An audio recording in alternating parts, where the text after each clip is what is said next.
Hello, my dear student. I welcome you to English grammar class. Today, I will take up the tenses. Tenses are very important, and tenses are the very foundation of English language. Uh, if you know the tenses, you can read, you can write, you can understand, you can speak English very well. You can correct yourself if you commit any mistakes if you know the tenses. Tenses are the very basis of English language, and the English language depends upon the tenses. If you know the tenses, you can do some other topic of grammar very easily. For example, direct, indirect, and the passive voice. You can do it easily if you know the tenses. You need to know the tenses before doing these grammatical items too. But today I will focus on the tenses, and tenses are of three types. I am just writing tenses are of three types. One, present tense. Second, past tense. And third, future tense. Every tense has four parts. For example, simple, continuous, perfect, and perfect continuous. Similarly, we have the four parts of the past tense and the four parts of the future tense. Okay. Now, this part has subparts. For example, we have affirmative, then we have negative, then we have interrogative.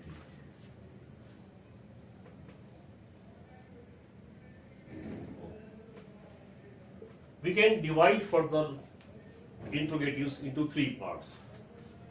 Interrogative, starting with question word. I am writing Q for question, W for word.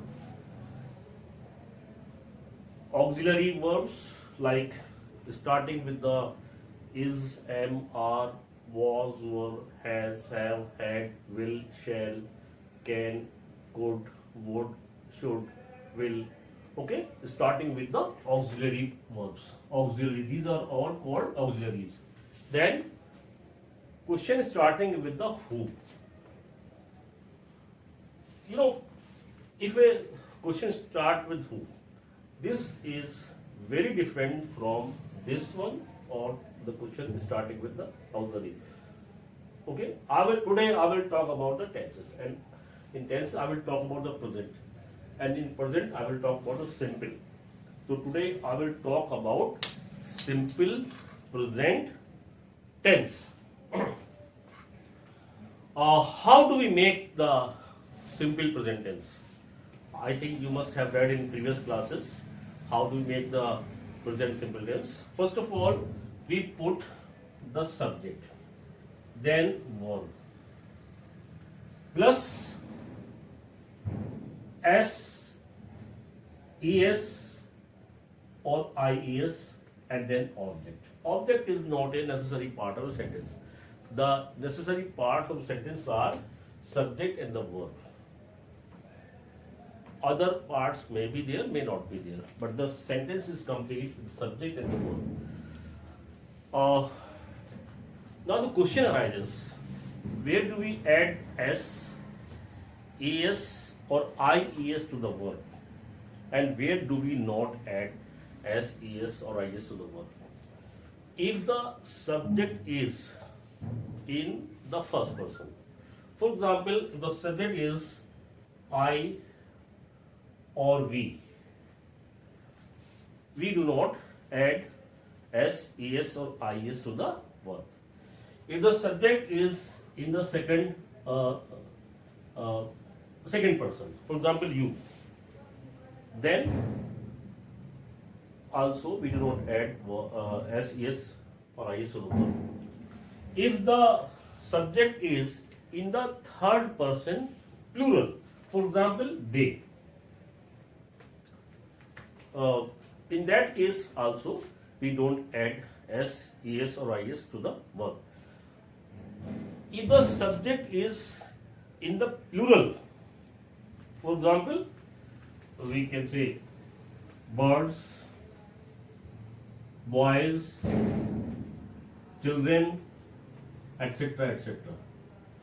Then we will not add s, es or ies to the verb. If the subject is in the first person, I or we, if the subject is in the second person, you, if the subject is in the third person plural, for example, they, and if the subject is in the plural form, then we will not add s, es or is to the verb. For example, I make some sentences for you. For example, I play cricket. We go to school. You love your parents. They sing a song. Birds fly in the sky. Boys obey their parents. Children play in the field. We have not added s, es or is to the verb because of these subjects. Now the question arises, where should we add s, es or is to the verb? If the subject is in the third person singular, for example, if our subject is he, she or it, in that case we will add s, es or is to the verb. If the subject is in the singular, for example, singular, for example, we have the subject, the boy, the girl, the teacher, the mother, the father, the bird, the animal, the parent, the child, the baby. All these are singular subjects, singular noun. In that case also we will add s, es or ies to the verb. Okay. So I give some examples of the of these sentences where we do not add, where we do add s, es or is to the verb. For example, he goes to the school. She writes a letter. It rains heavily. The boy completes his homework. The girl plucks the flower. The baby cries loudly. Okay, these are some of the examples. Now after that, I intend to give you an exercise that you may note down and write on your copy or your notebook, and you do it and then show it to me. You have to fill in the blanks, the correct form of the verb. Okay, the verb will be given in the bracket, and you have to write the correct form. For example, I am giving you some sentences. Please write down these sentences with me. First, you write the instructions. Fill in the blanks with the correct form of the verb. Fill in the blanks. Fill in the blanks with the correct form of the verbs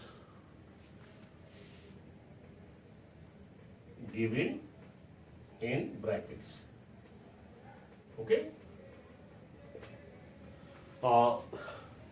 The first sentence, number 1. The mother, the food daily, and the verb is cook.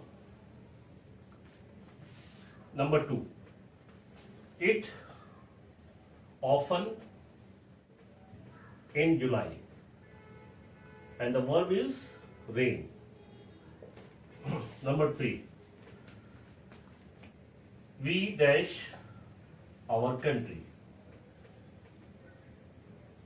And the verb is love. Number 4. The earth round the sun. And the verb is move. Number 5. Boys in the field. And the verb is play.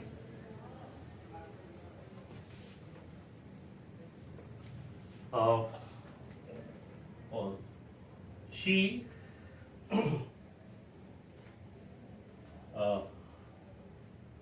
her homework did, और यहाँ पर verb is do. And the next is he always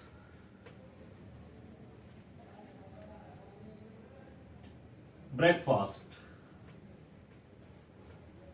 at 7:30 a.m. and the verb is take. Okay, so this is an exercise for you. You fill up the correct form of the verb in the blanks. Okay, so next time when we shall meet, we will bring this exercise. We'll first of all we'll check it, and then we'll proceed to the next tense. Okay, I will also tell you the reason why we are using a particular verb in a particular sentence. With these words, I take your leave. Thank you. Thank you.